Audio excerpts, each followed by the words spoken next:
Conditional যে চারটে আছে চারটে নিয়ে আলোচনা করব ধাপে ধাপে। তাহলে প্রথমেই জিরো কন্ডিশনাল।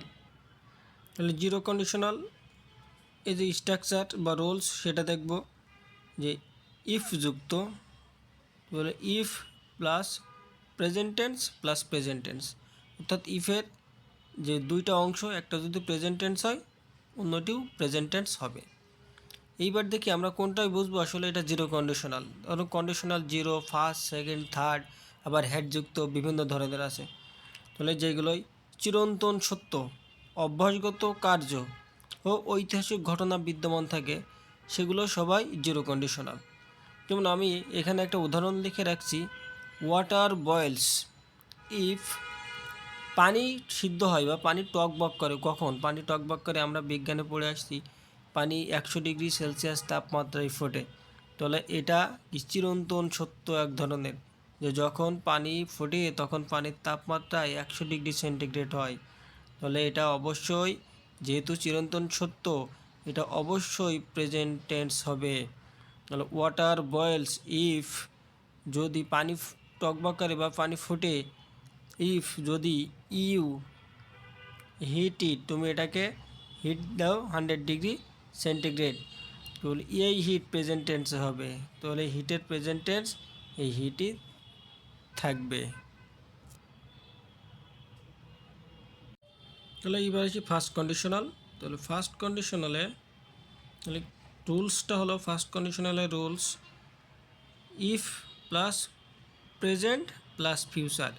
জিরো কন্ডিশনালে যেমন ছিল দুইটাই present tense, if present tense, এবং ফার্স্ট কন্ডিশনালে হলো if present plus future.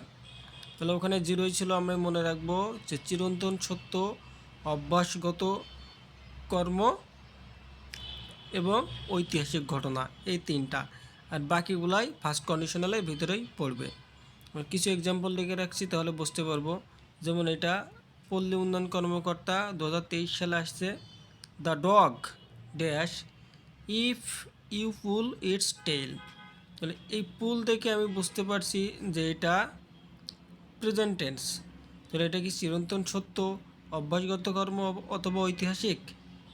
The dog, bark কুকুরের ডাকা, না। তাহলে এটা অবশ্যই বুঝতে পারছি এখানে প্রেজেন্ট টেন্স থাকলে অবশ্যই এটা পরেরটা আসছে ফিউচার টেন্স। তাহলে ফিউচার কোথায় আছে? ফিউচার আছে এ বি সি ডি, ডিতে ফিউচার, উইল, বার্ক।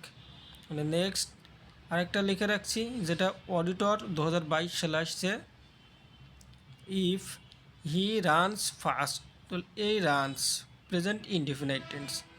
তাহলে প্রেজেন্ট ইনডিফিনাইট টেন্স যদি হয় তাহলে আমার সিস্টেম অনুসারে এখানে আবার যাবে প্রেজেন্ট টেন্স অথবা ফিউচার টেন্স।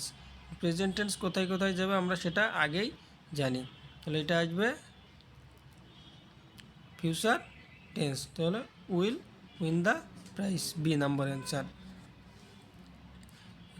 3 নম্বর একটা লিখে রাখছি যেটা খাদ্য অধিদপ্তর পরীক্ষা 2012 সালে আসছে, if you make delay. You make এটা প্রেজেন্ট টেন্স। তাহলে এরপর এটা চিরন্তন সত্য, অভ্যাসগত, ঐতিহাসিক না দেখে বোঝা যায় অনেক সময়, তাহলে এটা বোঝা যায়, এটা অবশ্যই ফার্স্ট কন্ডিশনালে তাহলে ফিউচার টেন্স হবে। যেহেতু এটা প্রেজেন্ট টেন্স, এটা ফিউচার কোথায় আছে? ফিউচার আছে উইল মিস, ডি নাম্বারে।